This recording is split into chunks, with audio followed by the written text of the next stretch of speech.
Ada lagi?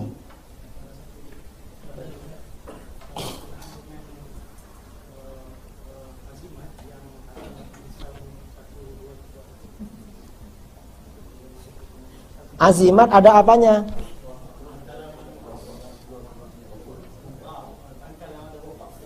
Ada wifik ya, tulisan-tulisan itu.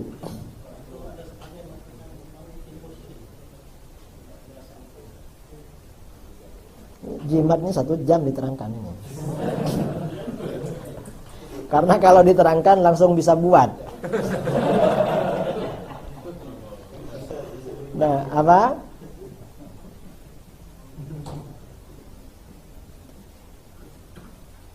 Saya ini bukan pembuat jimat, tapi gurunya pembuat jimat. Jadi dulu pernah ada pelatihan jimat 2 tahun yang lalu di Indonesia. Saya yang narasumbernya. Lalu kata orang, loh kok paham masalah jimat? Ya cuma paham, tapi tidak dilakukan. Ilmu itu kan penting. Masalah kalau buat jimat ya tidak jadi. Nyebarkan aswaja karena lebih mahal jimat bayarannya. Jimat tuh sekarang cukup di fotokopi. Nulis 1, fotokopi jadi 100, jual tiap jimat 200 ringgit selesai itu.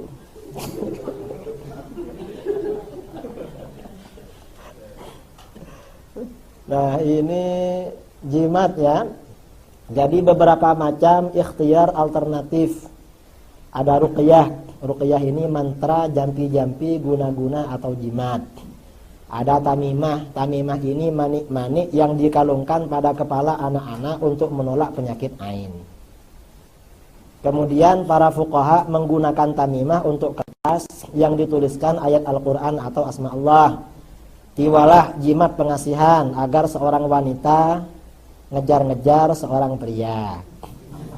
Nusrah, jimat untuk mengobati seseorang yang terkena gangguan jin. Wifik, rajah yang tersusun dari rumusan angka-angka. Itu wifik atau aufak. Nah, yang ditanyakan yang mana? Yang aufak. Aufak ini kan hubungannya dengan khasiat. Khasiat itu hubungannya dengan sebab musabab. Apa? Apa dibaca semua ini? Coba ya. Nah, hukum ikhtiar alternatif. Nih, jadi menurut mazhab Hanafi ya, tamimah atau jimat yang isinya terdiri dari tulisan ayat-ayat Al-Quran atau asma Allah, hukumnya boleh digunakan. Kalau jimat yang isinya tidak diketahui atau tidak dipahami oleh pemiliknya, hukumnya makruh. Karena khawatir isinya berupa sihir atau kalimat-kalimat kufur. Mazhab Maliki boleh menggantungkan tulisan-tulisan kalung ya yang mengandung asma Allah di leher si pasien orang sakit dengan tujuan tabarruk apabila tidak bermaksud melawan penyakit ain. Maksudnya mengalungkan jimat itu sebelum terkena penyakit ain. Apabila penyakit ain telah menyerang, maka boleh juga melakukan ruqyah dan mengalungkan jimat. Kemudian di mazhab Maliki juga boleh mengalungkan jimat yang mengandung sebagian asma Allah. Boleh juga mengalungkan pada hewan, wanita haid yang sedang janabat, muslim maupun kafir. Walaupun isinya jimat tersebut banyak Qur'annya, asal jimat tersebut ditutup, tidak dibuka, boleh. Jadi sampean yang jual jimat ada orang Cina beli tidak apa-apa, tapi tidak boleh dibuka gitu. Karena Quran. Apabila jimatnya tidak tertutup, matikan aja. Apabila jimatnya tidak tertutup, maka tidak boleh kecuali apabila tulisan Al-Qur'annya sedikit. Mazhab Syafi'i, mazhab kita ini ya, tentang jimat. Ini Arabnya banyak sekali, nanti di copy. Tidak boleh menggunakan jimat apabila isinya tidak diketahui atau diketahui akan tetapi meyakini bahwa jimat itu yang mendatangkan kesembuhan. Syirik. Boleh menggunakan jimat apabila isinya berupa ayat Al-Quran, asma Allah dengan tujuan tabarruk dan meyakini bahwa hanya Allah yang mendatangkan kesembuhan. Ini Syafi'i. Hambali sama, boleh menggunakan jimat yang isinya berupa ayat Al-Quran, asma Allah, zikir atau doa dan dikalungkan kepada orang sakit, orang hamil dan sebagainya. Nah, dalil kebolehan ikhtiar alternatif hadis Sayyidina Jabir. Jadi naha Rasulullah SAW anir ruqah. Rasulullah melarang ruqyah. Ruqyah ini bisa mantra, jimat, jampi-jampi. Faja'a alu Amr bin Hazm ila Rasulullah SAW. Lalu keluarga Amr bin Hazm datang karena mereka keluarganya dukun semua. Tukang alternatif. Ya Rasulullah, innahu kanat indana ruqyah narqi biha minal aqrab wa innaka nahaita 'anir ruqah. Rasulullah, kita ini biasa pakai jimat atau mantra untuk menyembuhkan, jampi-jampi menyembuhkan dari sengatan kalajengking. Katanya tidak boleh. Fa'araduha alaih. Lalu ruqyahnya, mantra-mantranya diperlihatkan. Setelah diperlihatkan, kata beliau, ma'ara ba'san. Tidak apa-apa kalau seperti ini. Padahal ini dari jahiliyah. Man istata'a minkum ayyamfa'a akhahu falyamfa'. Barang siapa di antara kamu yang bisa membantu temannya, ya bantulah. Itu kata Rasulullah. Ini juga dalilnya bid'ah hasanah. Atau dalilnya kita ini menerima tradisi sebelum Islam. Karena ruqyah ini dari jahiliyah, cuma karena tidak syirik dipakai. Karenanya sebagian jimat itu sebagian kan dari bintang Sulaiman, Nabi Sulaiman katanya di kitab-kitab jimat. Kemudian hadis Auf bin Malik ya. An Auf bin Malik al-Asja'i, kunna narqi fil jahiliyah. Kami melakukan ruqyah pada masa jahiliyah. Lalu kami berkata, ya Rasulullah, kaifa tara fi dzalik? Bagaimana menurutmu ruqyah ini? Lalu kata Rasulullah, i'ridu alayya ruqakum. Lihatkan ruqyah kamu kepadaku. La ba'sa birruqab ma lam yakun fihi syirkun. Ruqyah jimat tidak apa-apa selama tidak mengandung syirik. Kalau yang meruqyah ya, yang memantra-mantra itu non muslim, hukumnya bagaimana? Imam Al-Baihaqi dalam As-Sunan Al-Kubra meriwayatkan Imam Ar-Rabi, muridnya Asy-Syafi'i, berkata kepada Syafi'i, bolehkah kaum ahli kitab meruqyah seorang muslim? Imam Syafi'i menjawab, boleh. Apabila ruqyahnya diketahui dari kitab Allah dan zikir kepada Allah. Misalnya non muslim itu memang mengambil dari kitab samawinya dulu. Karena kadang non muslim lebih cepat sembuhnya daripada yang muslim. Jadi boleh ya, asalkan tahu penjelasannya. Dasarnya mana? Tadi itu. Dasarnya apa? Imam Syafi'i. Dasarnya Aisyah. Jadi wa mal hujjah fi dzalik? Apa dasarnya itu? Faqal ghairu hujjah, banyak. Wa amma riwayatu sahibina wa sahibik, kalau riwayat guru kita, fa inna Malikan akhbarana an Yahya bin Sa'id an Amrah binti Abdurrahman. Imam Malik menceritakan dari Yahya bin Sa'id dari Amrah bin anna Abu Bakar radhiyallahu an, Abu Bakar dakhala Aisyah, datang kepada putrinya Aisyah, wa hiya tashtaki, Aisyah sedang sakit demam, wa yahudiyatun tarqiha, ada seorang wanita Yahudi yang meruqyahnya. Ternyata oleh Abu Bakar dibiarkan. Aisyah ini muridnya Rasulullah, masa tidak tahu syirik? Faqal irqiha bi kitabillah, kata Abu Bakar, ya wis diruqyah asalkan pakai kitab Allah. Ini dasarnya. Lalu bagaimana ada hadis yang melarang ruqyah? Kata Imam Al-Baihaqi, Uqbah bin Amir radhiyallahu an yaqul, sami'tu Rasulullah sallallahu alaihi wasallam yaqul, man 'allaqa tamimatan fala atammallahu lah, wa man 'allaqa wada'atan fala wada'allahu lah. Rasulullah SAW bersabda, siapa yang mengalungkan jimat maka Allah tidak akan menyempurnakannya. Siapa yang mengalungkan kulit kerang maka Allah tidak akan menenangkannya, memberi ketenangan. Qala Syekh Al-Baihaqi berkata, wa hadza aidan yarji'u ma'nahu ila ma qala Abu Ubaid. Ini maksudnya seperti yang dikatakan Abu Ubaid dalam Gharibul Hadits ya. Wa qad yahtamil ay yakuna dzalik wa ma asbahuhu minan nahyi wal karahiyah fi man ta'allaqaha wa huwa yara tamamal afiyah wa zawal al illati minha ala ma kana ahlul jahiliyah yasna'un. Jadi yang dilarang dan makruh ini bagi orang yang mengalungkan jimat itu, dia meyakini bahwa kesembuhan dan hilangnya penyakit itu ya karena jimat itu. Itu yang tidak boleh. Wa amma man ta'allaqaha mutabarrikan. Adapun orang yang berkalung jimat mutabarrikan bizikrillah, karena bertabarruk dengan zikir Allah. Wa huwa ya'lam alla kashifa illallah, dan dia yakin yang menyembuhkan hanya Allah, wala dafi anhu siwa, dan yang menolak madarat hanya Allah, fala ba'sa biha. Itu tidak apa-apa. Nastar, belum selesai. Nah.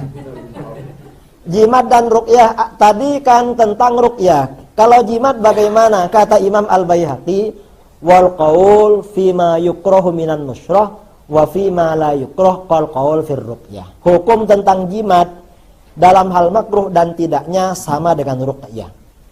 Jimatnya mengandung syirik apa tidak? Nah, macam-macam jimat dari ulama salaf ya. Anak kecil agar tidak menangis pada waktu malam. Ini jimatnya. Nanti dibaca sendiri. Memudahkan keluarnya bayi waktu kelahiran. Ini jimatnya. Wanita gelisah karena sendirian di rumah. Ini jimatnya. Agar sembuh dari demam. Ini jimatnya ya. Ya pokoknya ini nanti di print, taruh di rumahnya jadi jimat ini. Kemudian khasiat nama-nama Ashabul Kahfi ya. Al-Mu'arrikh Ibnu Tulun dalam Dhahairul Qasar, qala Qadil Qudat Jamaluddin Abul Yuman Muhammad bin Abi Bakar Al-Maraghi Al-Madani, ya mayyaru mu'adda ahlil kahfi hum sab'atun ihfaz bi ghairi khulfi. Wahai orang yang menginginkan jumlah ahli kahfi, mereka ada 7, hafalkan. Wa innamal khulfu jara fit tasmiyah fakhudh 'alal masyhuri minha nazmiyah. Perbedaannya hanya dalam segi penamaan. Maka ambillah nama yang populer dari nazaman saya ini. Mukaslami natil wuhu amlikha wa maratu nisya'akun musikha. Yang pertama mukaslamin, kedua amlikha, ketiga maratunis. Wa ba'dahu ya sohiyan yunis rukim. Yang keempat, wahai temanku adalah yang Yunis.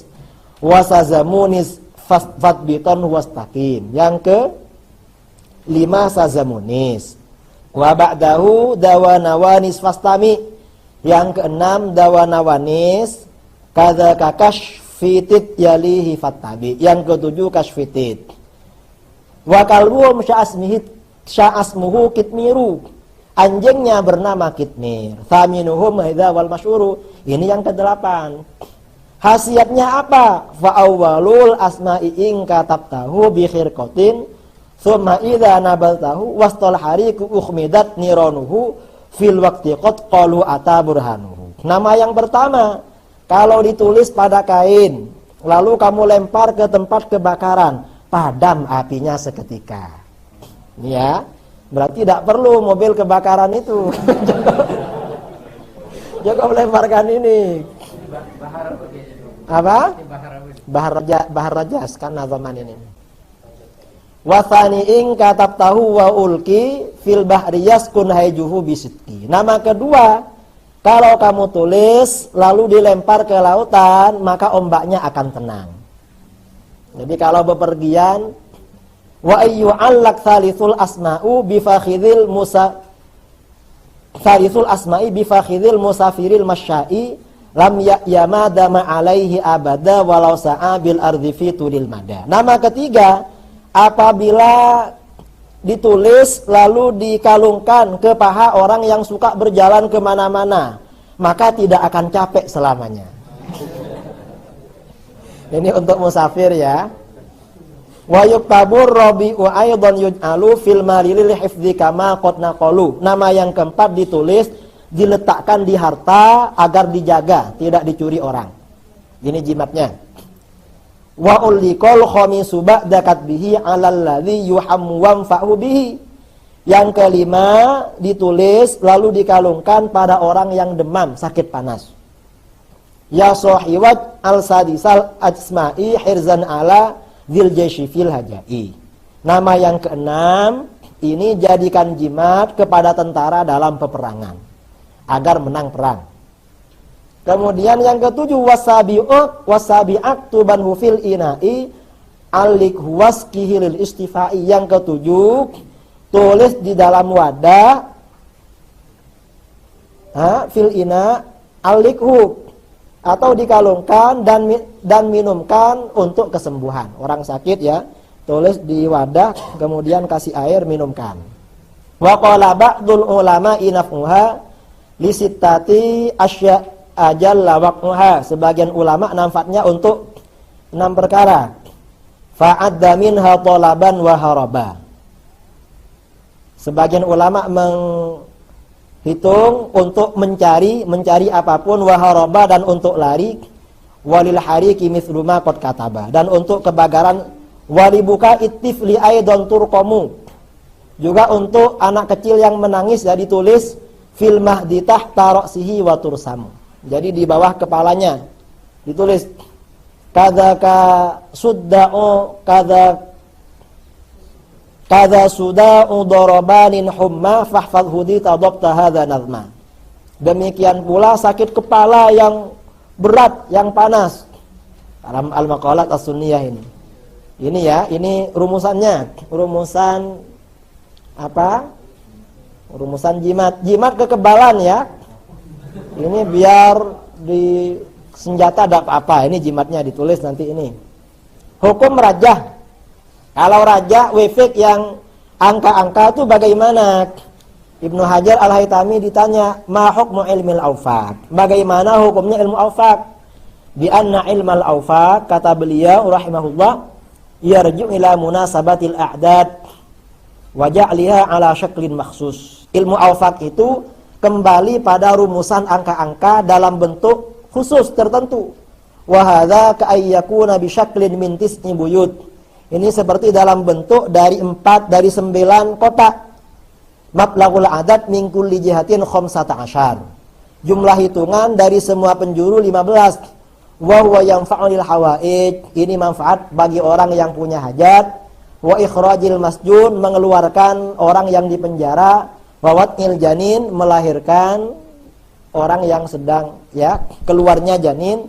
Wa kulli ma huwa min hadzal makna, dan semua yang masuk dalam makna ini. Wa dhabitu, rumusannya ya ini, batada zahaja wa ahad. Wa kana al-Ghazali rahimahullah ya'tani bihi katsiran. Imam Ghazali rahimahullah sangat perhatian dengan al-faq hatta nusiba ilaih wala mahdzura fiq. Dan ini tidak apa-apa, ini stu'mira li mubahin, apabila dipakai untuk sesuatu yang boleh. Bi khilafi ma idza stu'ina bihi ala haram. Kalau ini digunakan untuk melancarkan perkara haram, maka tidak boleh. Haram karena termasuk sihir. Ini rajak. Jadi menggunakan rajah hukumnya boleh apabila digunakan untuk hal yang mubah. Menggunakan rajah hukumnya haram apabila digunakan untuk hal yang diharamkan. Ini rajah untuk memudahkan keluarnya bayi. Jadi ini ditulis pada kain, lalu dilihatkan pada orang yang mau melahirkan. Suruh lihat, cepat keluar itu. Jadi kedua rajah tersebut ditulis pada 2 kain yang tidak terkena air. Si hamil melihatnya dengan kedua matanya dan menaruhnya di bawah kedua telapak kakinya. Maka bayi akan keluar secepatnya. Lari nanti keluarnya itu. Nah, cara membuat jimat, ini caranya ya. Nanti Nah, hukum pengasihan ya. Gimana hukumnya orang agar ngejar-ngejar?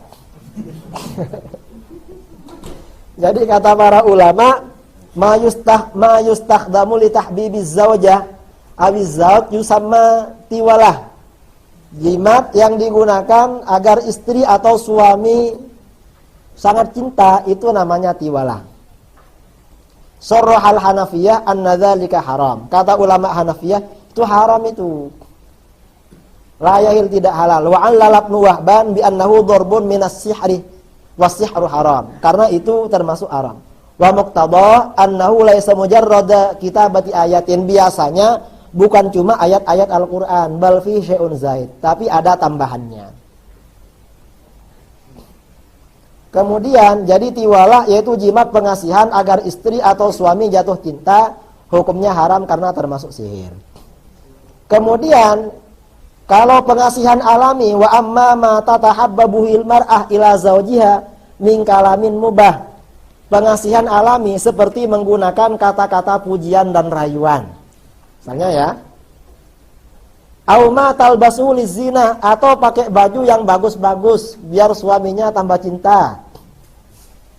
Au ajaza au tut'imuhu min aqarin mubahin akluhu, atau memberi makan kepada suaminya dari rempah-rempah yang boleh dimakan.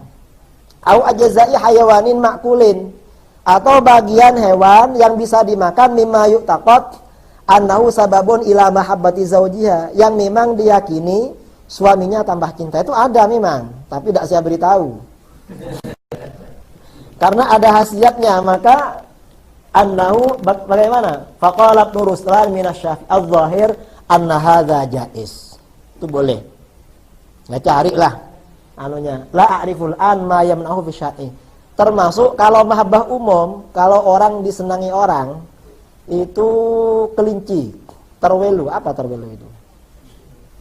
Dalam kitab-kitab itu yang suka makan terwelu orang senang. Atau kalau disenangi lawan jenis, rempah-rempah itu buah melati. Bunga melati. Tahu bunga melati? Ada ya? Nah, saya itu biasanya saya di Indonesia, kalau ada orang tua anaknya laki atau perempuan tidak segera menikah, biasanya saya kasih bunga melati. Bunga melati diminum atau dibuat mandi. Kalau bisa minum pakai teh, tapi kalau sudah kawin jangan minum itu, nanti dikejar perempuan. Itu ya. Apa? Ya enggak, itu khasiat, sama dengan kita sakit kepala minum bodrek, akhirnya sembuh. Ya Allah semua itu, cuma itu kan khasiat, itu juga dari Allah. Apa? Oh, ya. Jadi memang bunga melati itu termasuk. Oh, ini direkam ya, Mbak. Mana-mana sudah cukup ya. Mana-mana ini nanti dikira dukun ini.